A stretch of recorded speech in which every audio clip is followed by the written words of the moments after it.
Amazing. I love that hush. Yeah. But there's like a sprinkling of you all, so I'm going to give you a chance to get cozy, okay?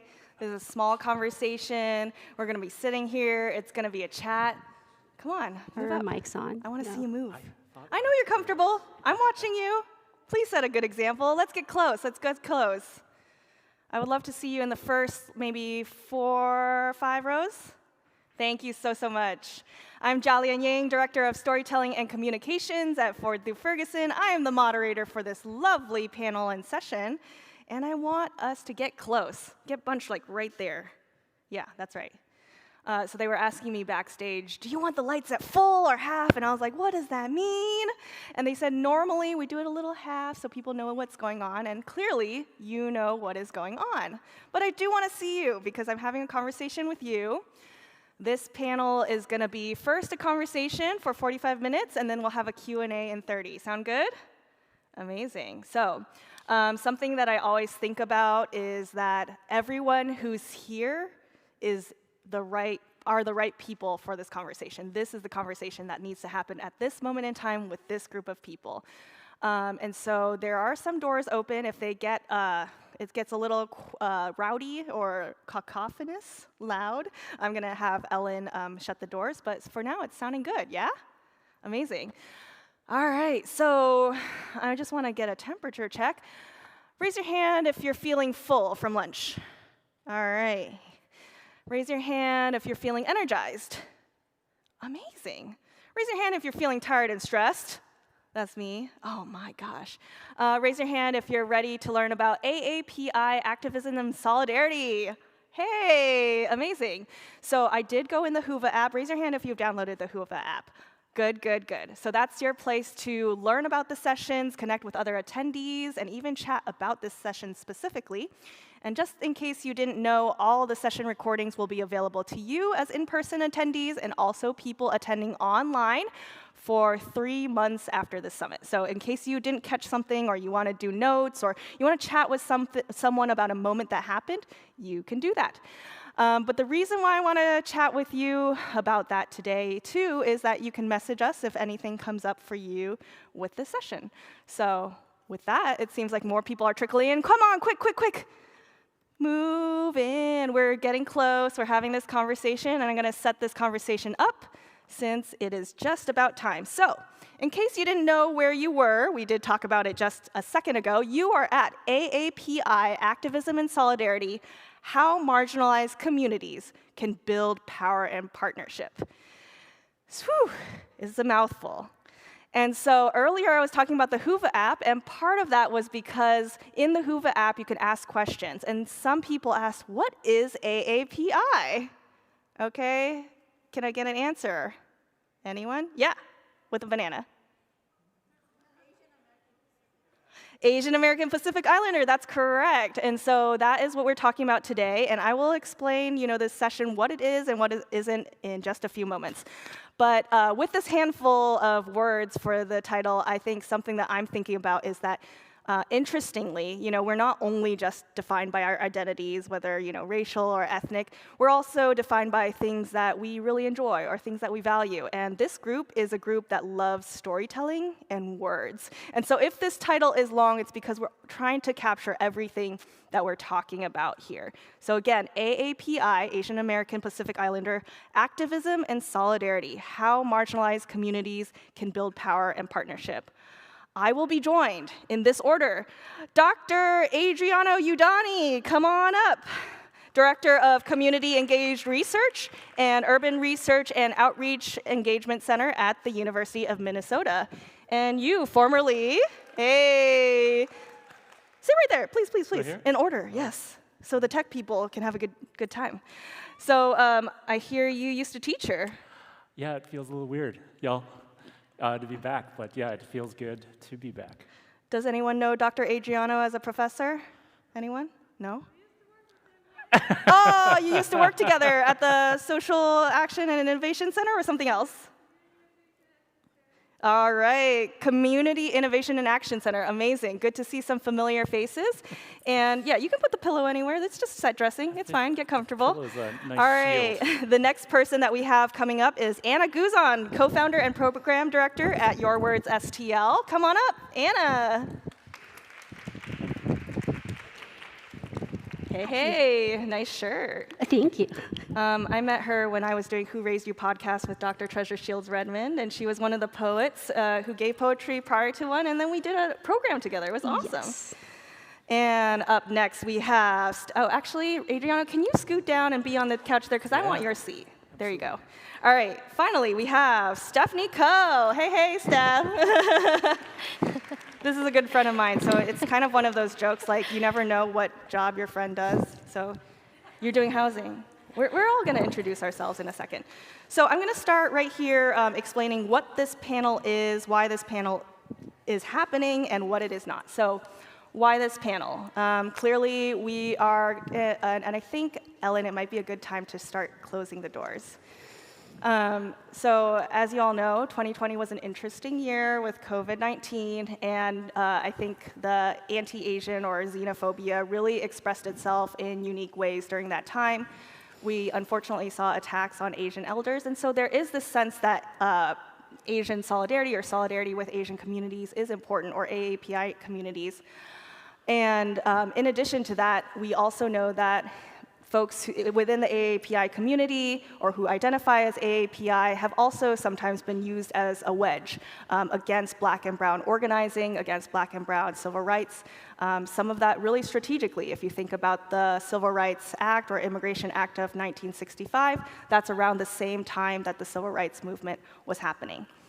So what this panel is and what it is not. The way I'm thinking about it is it's a conversation, first among us who are here on stage, and then afterwards with those of you in the audience with a Q&A.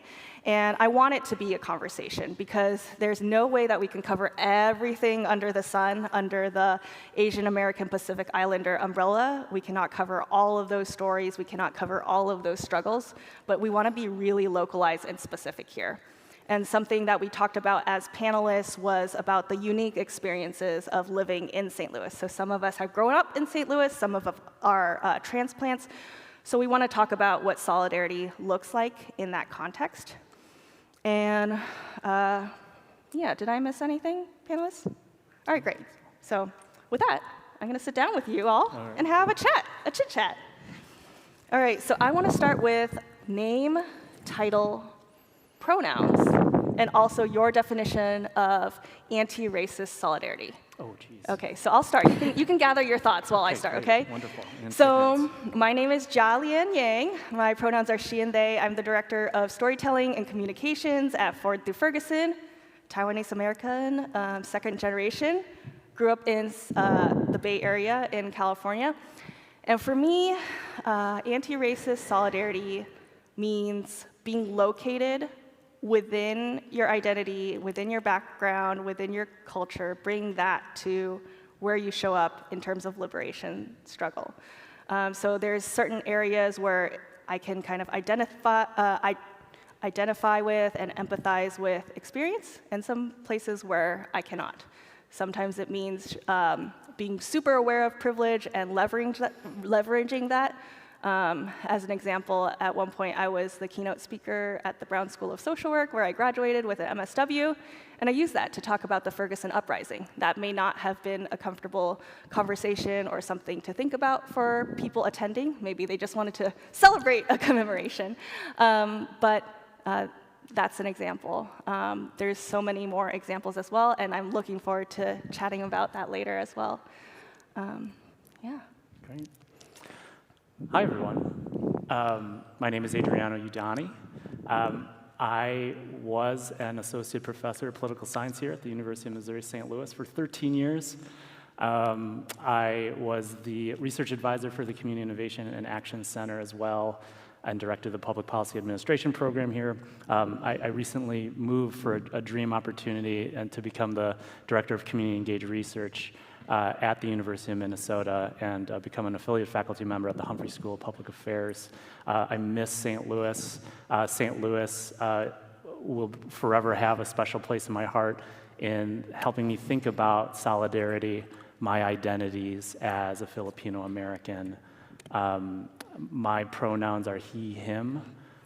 I think I take a general definition to solidarity, and I look forward to my fellow panelists thinking about what solidarity means to them, but I view it as a commitment, a way of being present between me and you and doing what's needed in the moment and also over the long term in whatever capacity and spaces that are needed to feel seen, to feel loved, to feel supported.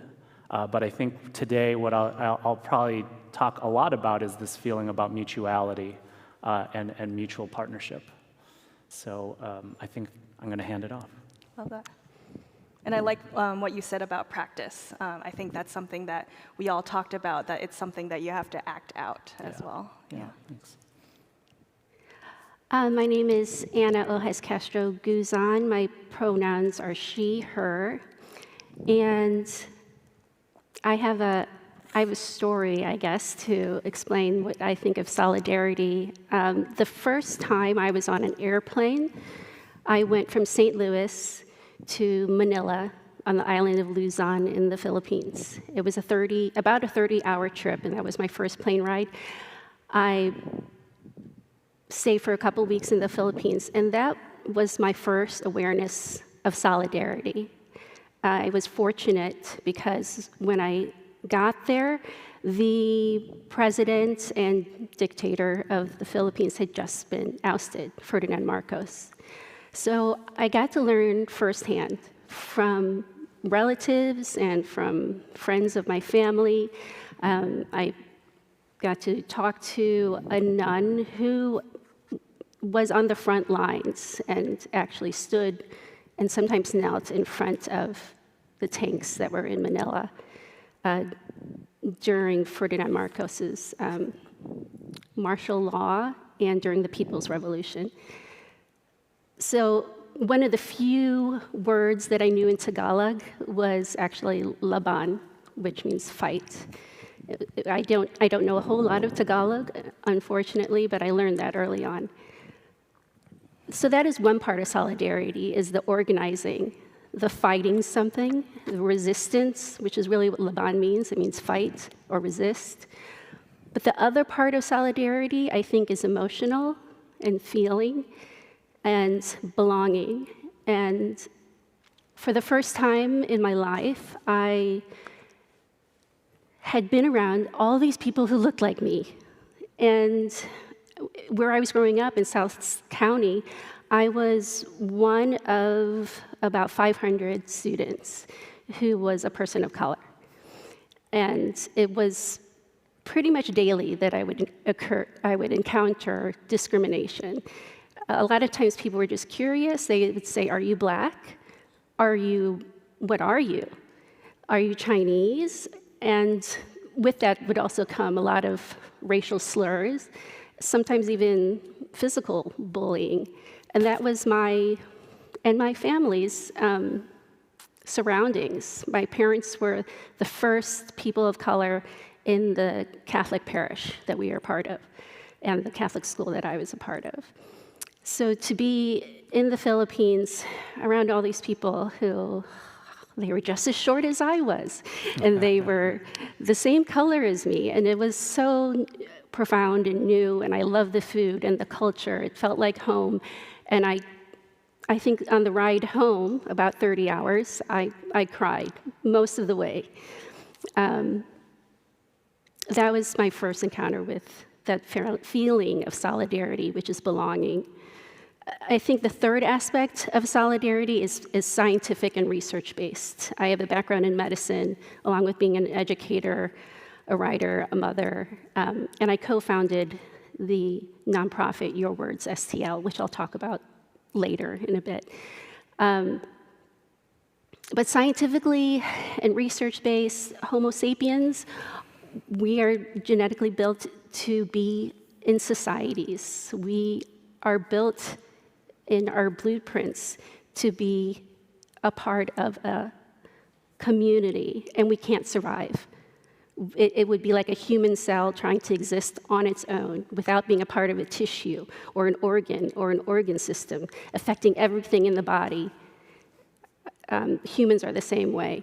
We can't live without learning how to live with each other.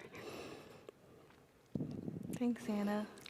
Very thoughtful, broken down into all the component pieces. I appreciate all the ways that you kind of express that solidarity can come about, and especially the anti-imperialism, decolonizing piece. I think thinking about solidarity as something that is global and anti-racist solidarity being something that is a fight worldwide is really important. So, Stephanie, would you please introduce yourself? Sure. My name is Stephanie Coe. My pronouns are she and her. I work at an organization called Preservation of Affordable Housing. I'm a project manager there. Right now I'm focusing primarily on supporting Clinton Peabody residents and their vision for a new housing development. Clinton Peabody actually was built in 1942, interestingly, as a whites-only development. And obviously the demographics have shifted since then, and public housing has historically been underfunded. So Clinton Peabody residents are really excited for new housing, and that's what I focus my day job on. That being said, today I'll really be talking more from a personal experience than professional necessarily.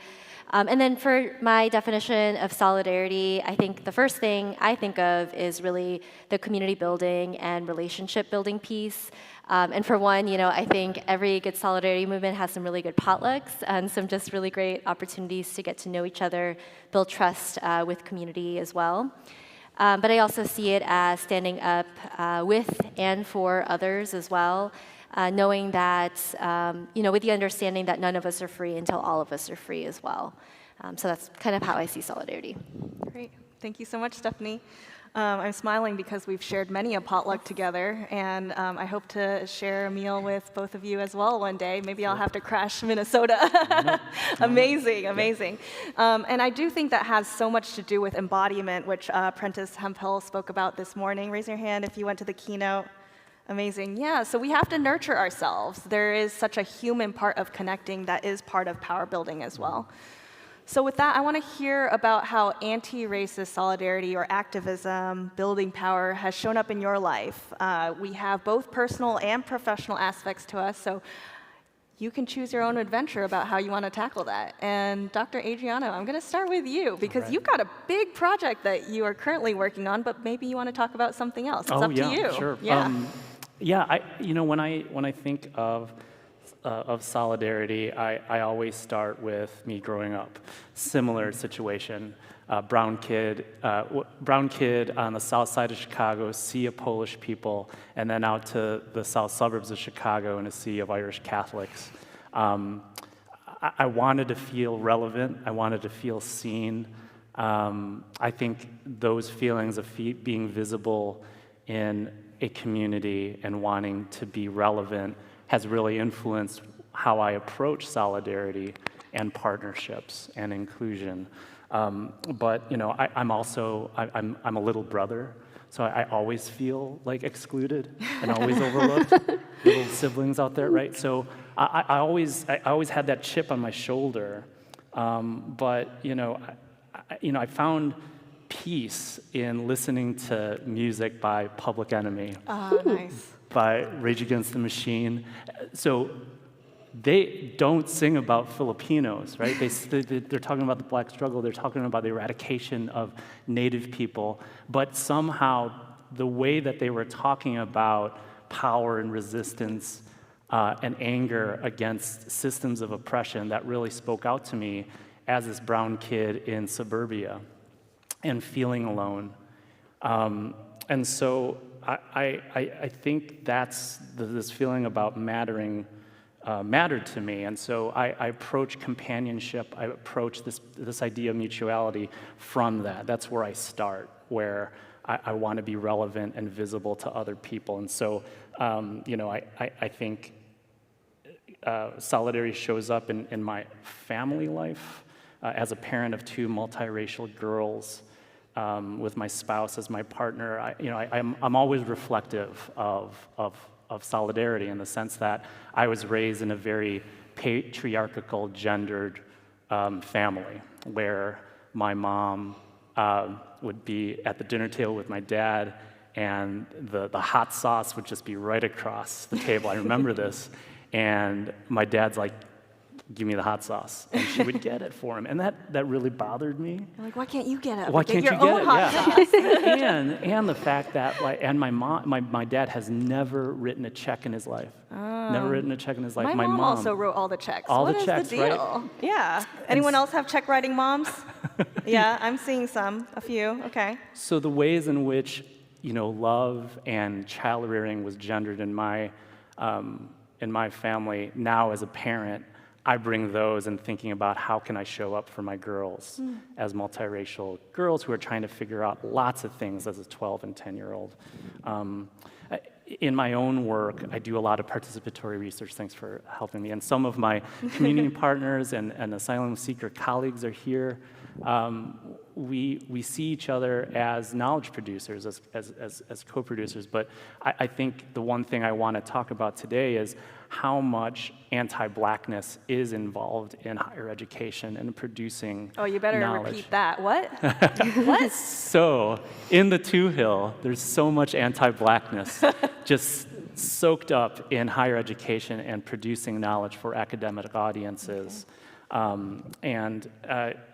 And so, studying issues that are important to Black scholars, to Black intellectuals, grounded or intellectual scholars that talk about life as a marginalized community, are often not taken as seriously as science or scholarship. And so I'm always thinking about how do we position Black and Brown and Indigenous intellects in positions of strength so that they can be promoted, that they can get tenure, that their work is actually considered as knowledge, as expertise. And so it's a struggle too, because even though I'm at Minnesota and it's a great institution, we're still struggling with that. So yeah. Oh, you brought up so many things with so many layers. Some of the things I heard you mention were about like visibility, and I think so much of kind of Asian activism sometimes is boiled down to just representation. Like, are we on the screens? Do we have certain positions? And sometimes Asian leaders are like brought in as like the fixer, and then it's like, okay, on to the next. And I think one of the challenges of thinking about liberation struggle is that you have to go beyond representation. You have to go towards power building. You have to go towards organizing. You have to go towards building new realities, whether in your own home or in institutions. So thank you for bringing that up. Thank you. That's great. Yeah. Anna, would you like to talk about YourWords STL? She did put together some slides and the work specifically that this nonprofit does. Yeah, it's just a few slides I'll go through pretty quickly. And YourWords STL, it's a nonprofit that uses creative writing workshops and collaborative projects to help amplify the voices of marginalized youth.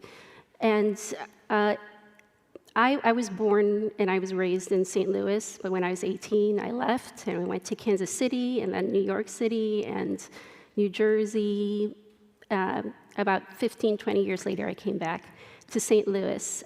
It was about 2013. And I was looking at St. Louis with a whole new outlook after living in these other cities. And I could already feel a lot of fear and anger and anxiety in the community. And when the uprising occurred in Ferguson after the killing of Michael Brown Jr., I saw all of those emotions bubble up to the surface. And I had this persistent need to do something about it, more than just watching the news and worrying. And so Steve Handoyo, a childhood friend of mine, asked if I wanted to help start this organization. So I'm a co-founder, and we started YourWords STL. And I have this quote from Bessel van der Kolk. Much of our programming is based on evidence-based research or evidence-based programming and science. The basis is really saying that if one can articulate oneself and feel heard, then physiological changes can occur in the brain. So healing can occur. Next slide, please. And I like to show this quote from one of the young men that I had the honor of teaching. He said, maybe if we said one sentence to each other at the start of every day, if we just said, you are not alone, you are not alone, then maybe things would change. And I think that that is at the foundation of our organization also. It's about belonging. It's about that solidarity. I started out with sort of the emotion and the science, but really we wanted to build belonging within these workshops. So that's a picture of a workshop at Marygrove Children's Home where we worked for 7 years. And the young people there all experienced severe trauma, abuse, neglect. Some had been in and out of a dozen foster care homes before they found their way at Marygrove. So we taught them to be able to articulate themselves in the safety of workshops. We also have creative writing workshops with other marginalized communities. This happens to be a picture of a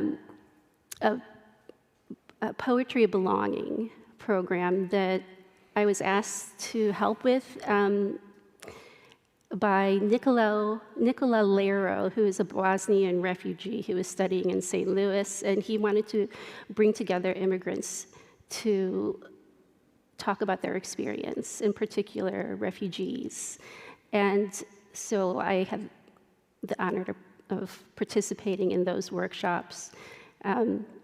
All of these workshops, we don't do one-on-one. We don't do like one-offs. We do a series of workshops, and then we try to end with some particular goal, whether it's a published book or a poetry slam or a play that is written and acted out by professional actors. And this is some pictures of that. And this is another picture of, it's at St. Louis University. They took pictures of something that the students took pictures of something that they really loved, and then they wrote poetry about it and shared it among each other. And these were a group of students from 2 different schools. They'd never met before, and they are entirely different populations. So we have a program called Crossing Delmar Collaborative Projects, which specifically brings together schools that don't ordinarily get to be in the same room together. For example, right now we're working with St. Louis Priory and Rittenhour School District. And they don't often get to travel to each other's parts of town. This something about growing up in St. Louis. We often live in silos and stay in our little part of St. Louis, but I wanted to bring people together and just increase those number of interactions. Hopefully those interactions would be positive. We would do things like yoga, creative writing workshops, art, music, you name it. We would also talk about identity and race and racism and the history of the Delmar Divide. And these are children who are 5th grade on up to 8th grade. And they were very open to writing and talking about themselves by the end of the program, not at the start, but that's what we would work up to. And this is what Jalian got to be a part of as well. Mm-hmm. Yeah, the kids are really sweet. They all wrote like, thank you, and signed their own names. And I was like, wow, what do I do with this giant piece of paper? It's incredible. It was really fun, yeah. And I think it's so creative thinking about the idea of using words and creativity and self-expression to kind of work through those things. Hopefully, it's just kind of like planting a seed or just part of the ingredients of these kids' childhood that, you know, as they grow older, that kind of both solidarity and also understanding where they are located within the region and how to build community. All of that is mixed up in there and can help them grow. So Stephanie, tell me how anti-racism, anti-racist solidarity is showing up in your life. Sure. So I think I was thinking about some of my earliest memories of solidarity, and the first time I think I was very intentional about it, I joined a very short-lived diversity club in elementary school. But I also, one of my first memories of people showing solidarity for me was maybe like a year later, and I was with two of my best friends at the time, one who was Black, one who was Mexican, and we were working on a student project in the library. And a photographer came up and asked if they could take a photo of us because they were doing an article about kids working in the library. And so a couple of days later, I had all of these teachers in school coming up to me saying how they were outraged about this article because apparently the article was about troublesome children in the library. And there was this assumption or understanding, by the teachers, obviously by our parents, that they targeted, 3 kids of color for this article. Little do they know, one of my friend's parents were lawyers, so they wrote some really tough letters, and we got, public apology. I do also think about how if we were not honor roll kids, maybe that outrage would have been a little bit different. But that was, the first time I really kind of recognized, okay, we're definitely being targeted or seen a certain way, and this is kind of what an outcome could be. But also here's what solidarity can be like from others. I probably wasn't thinking in those words, but the general idea. And I would say coming here to St. Louis, I grew up around Chicago, and coming to St. Louis, my sense of solidarity really shifted. Really living somewhere where anti-Black racism, institutionalized racism is just so obvious. I think in other places it could feel a little bit more hidden, but here it's such a small city. Even simple things like biking around and seeing bollards and gates that are dividing neighborhoods, seeing those food deserts and inequities in terms of housing and infrastructure. And so I really, that really experience led me into a career of community development. And so for me, if I think true and good community development really relies a lot on that solidarity of listening to resident voices, centering residents who might not normally be at the table, but who would also be disproportionately impacted by development and often at times displacement. So I first started working in Forest Park Southeast in the former McCreetown, later on the Normandy School District, and now obviously Clinton Peabody. And all of those experiences, I think solidarity has really been a key part of that. And then from a kind of personal activism standpoint, I know the first time I really wanted to be able to kind of show solidarity, I had sort of an itch for, these really important issues, was actually during the war in Iraq. And there was a protest that I saw some flyers for. I was a freshman in high school. I thought like, okay, I'm gonna be brave and I'm gonna go to this protest. Unfortunately, I didn't realize it was downtown Chicago, and I did not have enough money for the L, so I walked home that day. But I was, that was kind of the first time I felt brave enough to try to go to a protest. And honestly, it wasn't until many years later. I know, obviously, everybody's here because of Ferguson. And just about a month before Michael Brown was murdered, I went to a teach-in about Gaza. And during that teach-in, I was inspired to go to a protest shortly afterwards. And it was the first time I had been to a protest of that scale with so many people, but also just with a lot of emotions, a lot of urgency, because at the time, Israel was bombing Gaza. Sounds familiar, but this was, again, 2014, and over 2,000 Palestinians were killed by Israeli military. And there were people at that protest who had family members who were in Gaza, and they didn't know if they were okay. They weren't able to get a hold of them. So there was really this huge sense of urgency. And that time, just really inspired me to be more active. And a few weeks later, when I got a text from a friend that an unarmed Black teenager was killed by Ferguson police, we immediately went out. We went to a candlelight vigil, which was supposed to be peaceful, as everyone knows, really changed because of a militarized police response. And from there, I think there was just so many openings for that coalition building, for that mutual understanding. I think one thing that actually was shared earlier at a panel with Corey Bush, where Palestinians were sharing how to respond to tear gas. I saw those tweets as they were really kind of giving guidance, even though they were going through their own atrocities in Gaza. And at the same time, also seeing really these parallels between different movements. So seeing, for example, that people were being impacted by the same equipment and same weapons, whether you were in Palestine or here in Ferguson. At the same time, also seeing the parallels with the border wall, with ICE, and some of the same surveillance that's happening in all three of these places as well. And so those were kind of the eye-opening experiences for me to also just see how I fit in with it as well, and seeing how my own background and how my own experiences might fit in with this broader movement.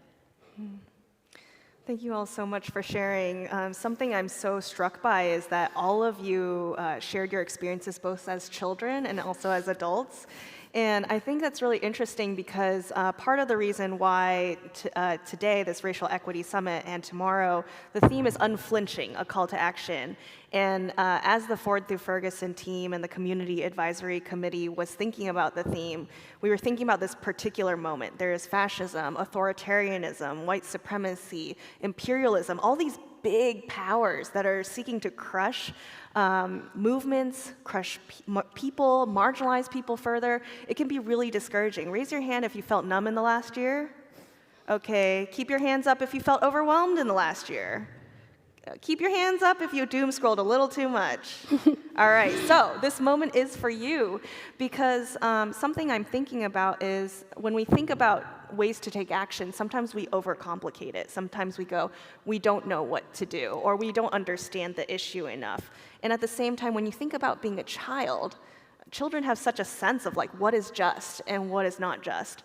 And something I'm thinking about is that when I went to seminary, one of the things that we were taught, whether as theologians or pastors or people preparing for ministry, was that even if, let's say for me, I'm an eldest daughter of immigrants, I love to solution. I love to come up with ideas for what you should do and give advice.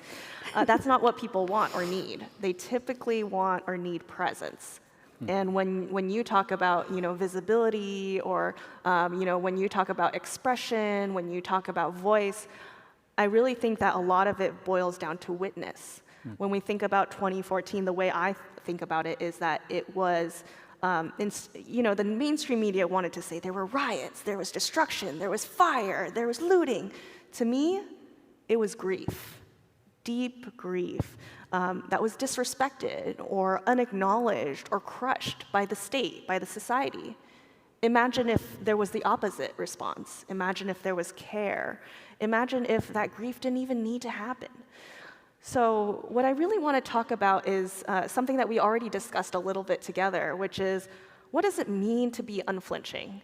And I think Anna brought up the good point in that we want to be unflinching, but sometimes there are real circumstances where the natural response is to flinch. Things are difficult. Oppression is scary. That's what Prentice said this morning, right? It's okay to acknowledge that things are scary. But I would love for you to share a moment or an example of where you were faced with something that was scary, that made you want to flinch, but you moved through it anyway. Ford through Ferguson is named Forward Through Ferguson because there was the Ferguson uprising, and Ferguson represents so many things, and namely the idea that there is this kind of separation, this fragmentation here in the St. Louis region and across the US and even the world. And there can be a clarifying moment where a riot is the language of the unheard, for example, and we have a choice to move forward through it or get stuck, or even move backwards. This is where we chat amongst ourselves. There's no order. I'm sorry. I was going to say, I'm not going to go first. You got to tap your nose then. No, I'm just kidding. Sure. One thought I have in just terms of, an example that I was thinking about of at least trying to be as unflinching as possible. I actually thought it was easier when I was younger because I knew less and I didn't know enough about power dynamics in St. Louis in particular, especially not being from here. So, one of my first jobs, I was working I actually moved to the former McCree town, now known as Botanical Heights, and at the time it was actually being rebranded, but I also was working in the neighborhood, and it was a really great way to really get to know neighbors, get to know what was going on, but I was also in a position of power because I was working within a community development organization and within an institution.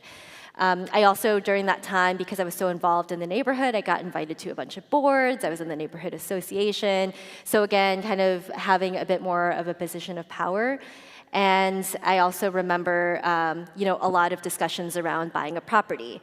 The Botanical Gardens owned quite a lot of the property there and had a redevelopment organization that was really dedicated towards redeveloping that whole area, but it wasn't necessarily in communication with the residents.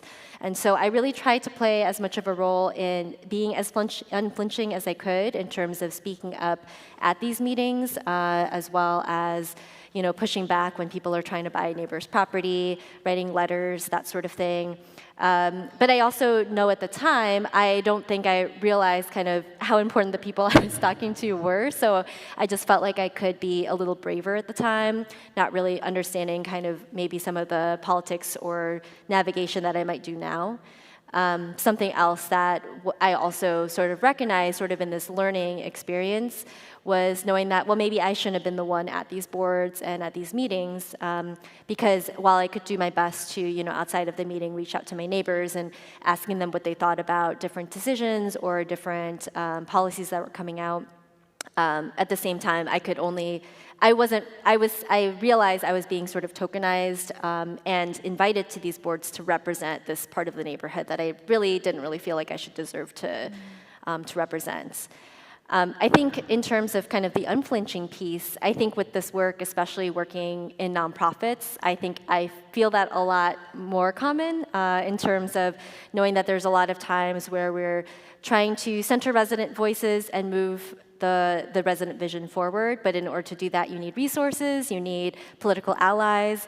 So a lot of times we're working with legislators that maybe we don't really agree with everything that they're working on, or maybe perhaps they've even implemented some things that might actually be negative to the community, but knowing how important it is to have their support for XYZ. Same thing with funders and, working in nonprofits and always begging for money, knowing that there's often a lot of compromises that you're doing in order to try to move forward a resident's vision. So it is a very complicated balancing act, and knowing when it's right to flinch or be unflinching, but also not at the expense of being able to do some of this important work. Thanks, Steph. Anna, you're looking at me, so I would love for you to answer next, actually, even though I said I wouldn't call on people. But part of that is also because Stephanie brought up nonprofit and funding, and I know maybe you don't want to get too much into detail, but I'd love to hear a little piece of that in your response about what it means to be unflinching. Sure. I think it's a big question. I love the word unflinching.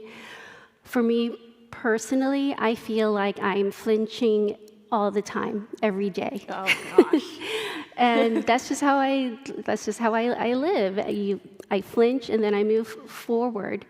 And I think that in terms of the nonprofit YourWords STL, we are in a moment of flinching.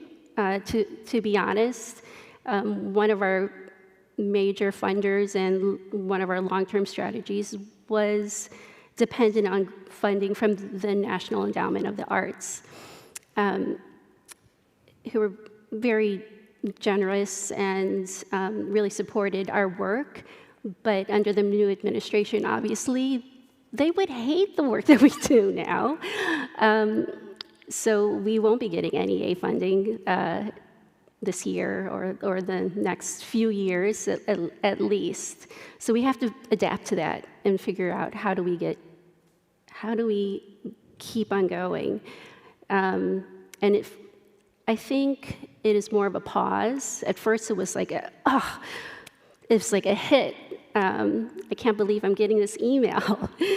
And now it's more like, okay, there are many people who are in this position now. How do we come together? Which goes back to that solidarity. I know that there's a way that these smaller nonprofits can come together and work synergistically and without the federal funding. So I think that it was a big blow, but it's one more thing to surpass. Every day I flinch and move past it.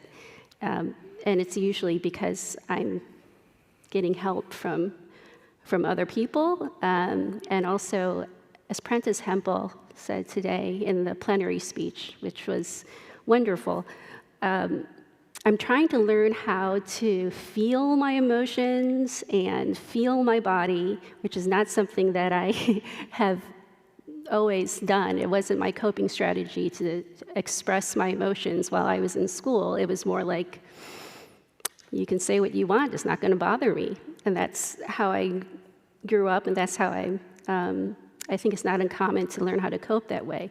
But really, the healthier way and the way to keep moving forward, I've learned, is to name those emotions, feel those emotions, go through them, actually grieve. And I think that is how I'm learning more to be closer to unflinching. Adriano. I love the idea that I too I feel like I'm always flinching. I think, when you flinch, there's this moment of just not seeing things. But the way that I started thinking about it is if we work together with more people who are around us who maybe are also flinching, the chances that we flinch at the same time and go dark might be very rare. Yeah. So just trying to be around people who are engaged with you, who are going through the struggle, knowing that we're going to flinch at some point, there is that mutuality of having someone covering your blind side, of seeing what's going forward. So the work that I engaged with for over 5 years, Maria Torres Wedding and I co-designed an accompaniment group for 150 asylum seekers from Latin American countries. The accompaniment group still meets. It meets in people's native language. It's translated in Haitian Creole, Spanish, and English for me, because I'm the only non-fluent Spanish and Haitian Creole speaker, which is great. It holds me accountable as a researcher, that the research doesn't proceed faster or at a pace that is uncomfortable to the impacted community itself. But going through the idea of accompaniment, standing alongside people who are going through some extraordinary circumstances against state-sanctioned violence is tough. It's tough to witness. It's tough to hear the stories of abuse, of trauma, and hearing that is tough, let alone experiencing it.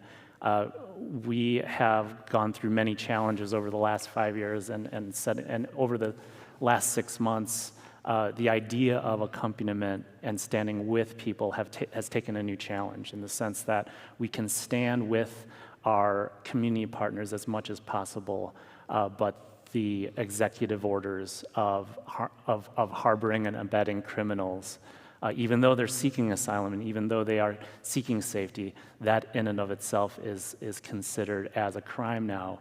The stakes of state-sanctioned violence and being kidnapped and being returned to someone's home country, where that violence originated, it is real, and it continues to be a collective project to stand by those who are experiencing some grave threats. But I think the idea of working together as a group and understanding that when people get tired, when people do flinch, there are others who are there to stand by you, to make sure that you're still vigilant, that you're still moving forward. I think that's where I kind of think of. Thank you for that. Yeah, thank you all so much for sharing. I think part of this kind of navigating our way forward through this moment is also recognizing it's not an exaggeration, really, to think that we are in some sort of battle. We are in some sort of war. We have, on the one hand, humanity, the idea that we must be together. We need each other. And on the other hand, as Prentice pointed out, there's individualism. There's everyone for themselves, or I exploit you, or I'm better than you. I can break you. And it's sounding to me like some of the things that you're saying are the antidote is language access, which to me translates to understanding each other. Then there's creativity, which to me translates to imagination, visioning something that hasn't even been created yet. And another solution would be community voice, to hear each other deeply, to lean on each other for the way out of all of this. So I want to open it up to the audience, and Ellen, raise your hand over there, is our room monitor. And so if I cannot hear your question, I want you to shout your question at me. Ellen will help me understand that question and shout it back, and we'll do a kind of fun relay, and I will repeat it so those tuning in virtually can hear us. Sound good? Amazing. So I would love to know what questions you have either for the panelists or anything that resounded with you or anything that you're looking for in terms of clarity on this topic of AAPI, solidarity, activism, power building. Christina.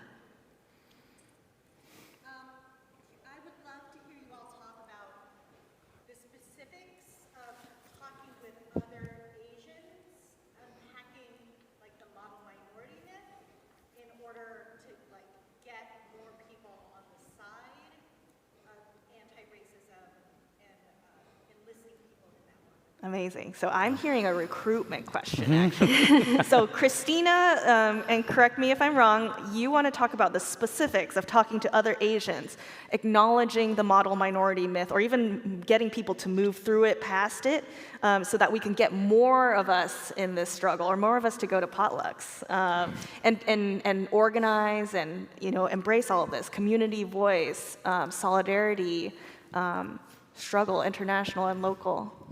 What does that look like to you all? Well, I think, one thing I think about is also thinking about accountability within the Asian communities. And so, for example, I remember one of the first times I saw a lot of Asians come out for a protest was actually in support of Peter Liang, who killed Akai Gurley. He was a police officer who killed Akai Gurley in New York. And I was actually surprised to see so much Asian activism, but unfortunately I didn't really agree with, what people were coming out for. So that was kind of one moment where, I really understood the importance of, talking within our Asian communities, and especially across generations. With my parents, we definitely don't see eye to eye on all issues, but surprisingly, I think we share a lot of values. I think the first time I called out my dad on a racist comment, I was maybe like 5 years old.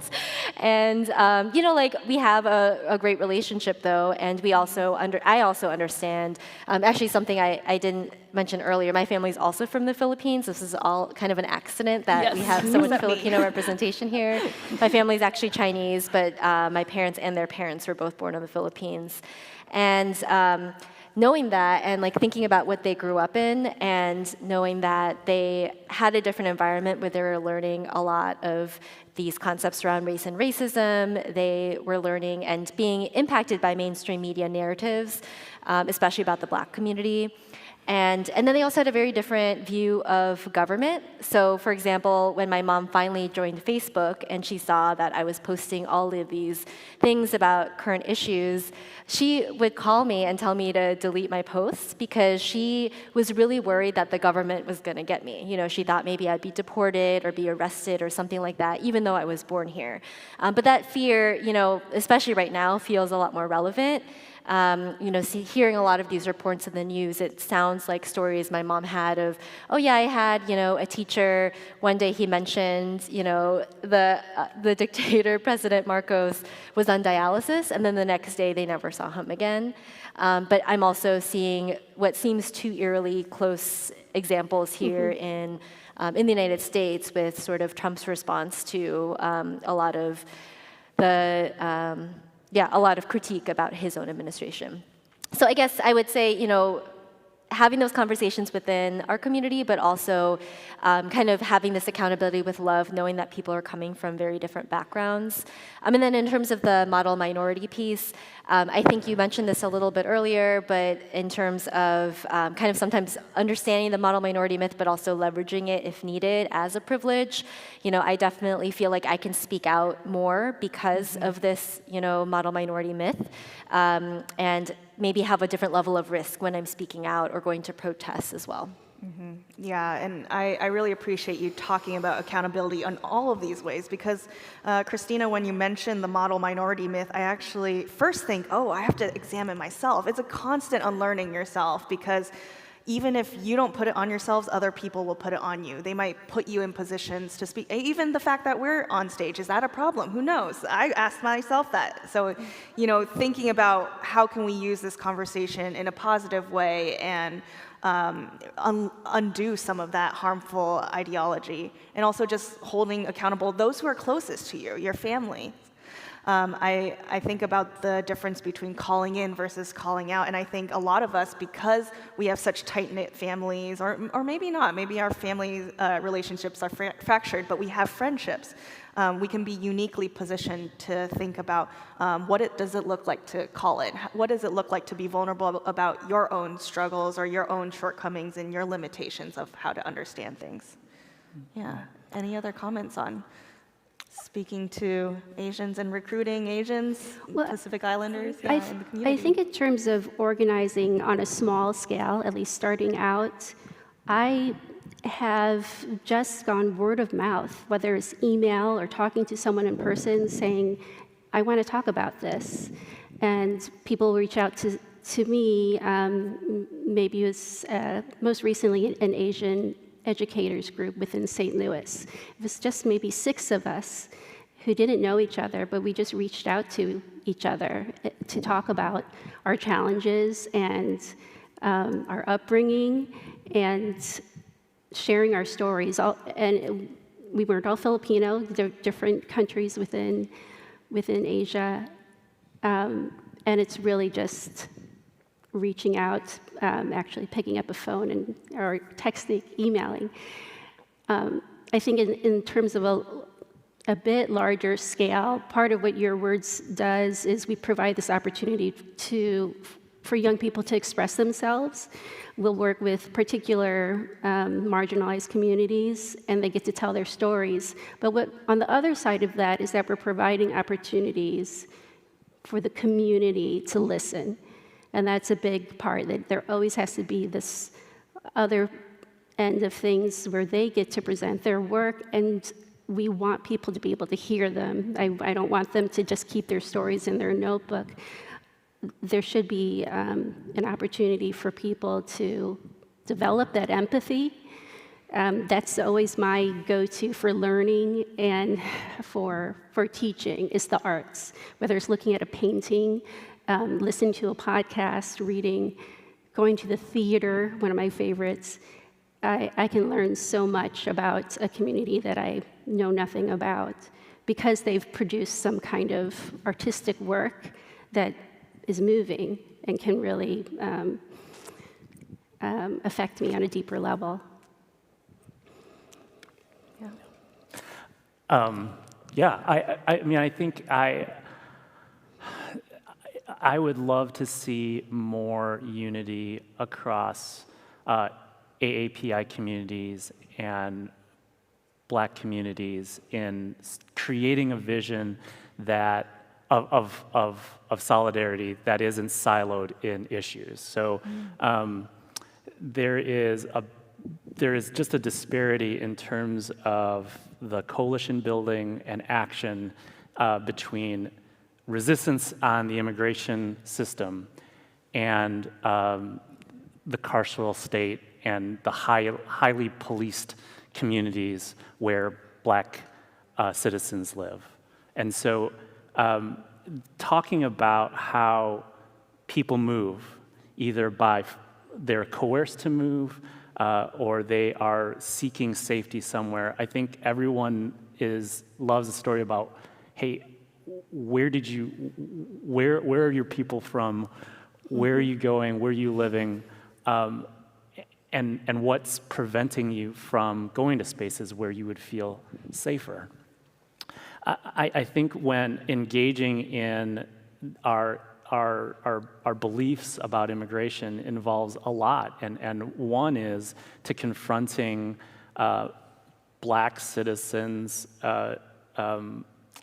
animosity towards immigrants, right? Like there is a lot of feelings of being of being overlooked, right? There's a lot of feelings of Black Americans viewing just being looked over again because of welcoming cities that want to have immigrants in their cities. And I think we need to confront that because, like, what is the root of that animosity? I think that there's a lot of division within Black and brown communities involving migration because we haven't really talked about those shared experiences of being harmed by the same system in and of itself, that we're tracing it back to one group is being privileged over the other, and that's sort of something that we need to sort of reconcile. Because if you look at it in terms of the support, Asian AAPI communities understand the plight and the discrimination against Black people. There's a lot of solidarity between Asian communities and Black communities. I think the model minority myth is often weaponized by political elites to create division and competition between our communities when really we're all sort of being harmed by the same system in and of itself. Yeah, it's sounding like you're saying there needs to be a political analysis as well. There's so much to unpack there, and I think to Christina's question, it's really, if we're wanting to build power, it requires organizing. And organizing requires understanding the power structures at work. And what you're naming is that the carceral system, specifically in America, but also globally, the military-industrial complex, imperialism, all of these big structures, powers, institutions, they have, it's kind of the setting in which racial capitalism is working, right? And so each of these groups have their little roles, and we're all gonna lose if we're all just fighting with each other for the kind of slightly higher position within that. Yep. And something I do want to name is that I really appreciate Stephanie for bringing up the example of Peter DeYoung, and there's something that we really do need to reckon with, which is anti-Blackness within Asian communities, within Asian American communities, within AAPI community, and also the myth that there is an AAPI community. That is in itself a concept created for the census. Like, it doesn't, so many people, if you go to Asia or the Pacific Islands, people are not going to be like, oh, I identify as AAPI. No, they're going to say, I am from this type of people. I am from this type of culture. We eat these types of things. We have these kinds of rituals. We use this kind of language. This is our type of land. Yeah. And so I think not to lose sight of that background, where we come from, to know specifically where we're located in, and kind of tap into that, tap into the kind of decolonizing stories, tap into the anti-imperial stories, tap into these kind of motivations that can move us forward when maybe broader society is like, well, maybe the best thing that you can aspire to is to be on the movie screens. Or maybe the best thing that you can aspire to is to have this position in this company. But maybe you have to step on a lot of people along the way. More questions, more clarity, more resounding. Sarah.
So let me pause so the people online can follow along with us.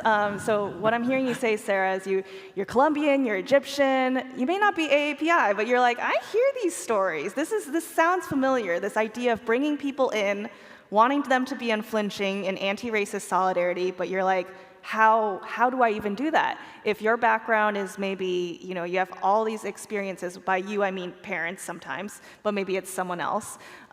If a lot of your experiences are concerned about safety, about survival, all of those very legitimate concerns, and you're telling me I should be brave? Hold on. Maybe I lived through some wars. Maybe I lived through some genocide. Maybe I lived through martial law. I'm not doing that. I'm going to keep my head down, be the good American citizen. Is that what you're saying? So what kind of language, and actually I think your question might be what kind of stories, what kind of experiences can compel people to bring them into this struggle, into liberation struggle. And, not to unmoderator myself, but I really do think I would love to talk about the benefits of being in solidarity. What is the beauty? We've talked about art and creativity and community. We've talked about friendship. We've talked about being arm in arm during really difficult times, having each other's backs. Can you speak to how you convey that to people? This is a welcoming space, that it is beneficial to be on this side of history. Mm-hmm. I can address that. Personally, I like to start with trying to empathize with that other person and listening to their story first, just asking about what their story is, and trying to develop an understanding of that other person. And I think that the beauty in solidarity is that, this goes back to Prentice Hempel again, is that you can have conflicts, you can have differences of opinion, but when you have solidarity, you can work through that. You don't have to be on polar opposite ends, and you're never going to agree, and you're never going to understand each other. When you have solidarity, there is this at least understanding of each other that's a glue that can keep people together in a solid, even when there are differences. Yeah, I think it's a long-term plan. I think one thing that I have learned in our accompaniment work is that critical listening is key, being with someone and standing by them, and for them to just speak, and also inviting them to be quiet or silent, and thinking about the subject, about being abused, or why am I here? Why did I move?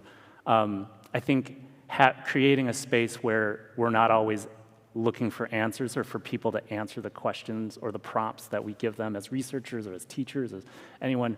I think going back to my definition of solidarity, being what's needed in the moment mutually, and if that person needs to just be like, yeah, man, I'm gonna keep my head down because that's what I was taught. I think there's just little increments of learning about someone that build over time where, I think they're probably just trying to figure out like where you're coming from or where I'm coming from as a researcher, right? Like they're not gonna spill their guts the first time I sit down. But over time,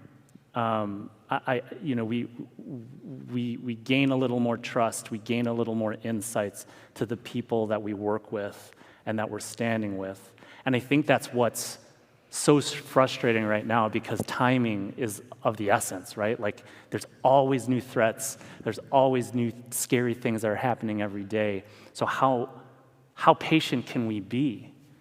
And I think I have no answers for that right now. It's just, just trying to show up and be there and listen is what I'm doing right now for my community partners, for the people in the accompaniment group, and finding that empathy, finding those common grounds of movement, of why we're here, what kind of groups are we forming to affiliate with, and forming this sort of understanding that there is some similarities here, and we should try to work from that common basis. Yeah, just to add on to that, I mean, one thing I'm thinking about is your original comment about that mutuality, and then again, these kind of ideas of those common ground and understanding. And so, you know, I referenced a little bit about conversations I've had with my parents before, but something like right now, for example, you know, being a child of immigrants, my parents both moved here a little bit before I was born, and I think about how if it was what was happening now happened 30 years ago, that could very well be happening to my family. And so I think it's also important of kind of trying to make those connections for my parents and kind of seeing why certain things to speak out now matter, because it could have been us. But at the same time, also knowing the importance of, you know, maybe there's different ways that you can be influencing, maybe in a quieter way, especially with that level of, you know, feeling of safety and maybe not feeling like you can be super vocal, but maybe there are other ways that you can be supportive. And I think another thing that I would love in general is just a better understanding of our history too. So, for example, you know, I didn't start learning more about Asian American history or even Asian history in general, until college, and it wasn't even because of my college curriculum. It was because I was just going to the library a lot, and you know, that's when I learned about the Rainbow Coalition that Asians were a part of, and that was created by Black Panther Fred Hampton, as well as Yuri Kuchiyama, as well as Grace Lee Boggs. You know, there's so many examples of Asian Black solidarity throughout many, many decades. And then even right now, I'm reading a book called Strangers in the Land, which I'm learning about these mass Chinese lynchings that I had no idea about as well. So I think it's easy to remove yourself when you don't know the shared history and you don't know about also shared solutions, though, where people really did come together. And how important it was to move forward and to address a lot of the inequities that we've had in the past. Mm-hmm. Parents are difficult. They really are. Yeah, I just want to empathize with that part. And I think I appreciate all these different ways that everyone here has shared how to address that question. And I do think something worth thinking about, whether it's with parents or others, is that people don't always have to agree with you on your strategy for how to get to something.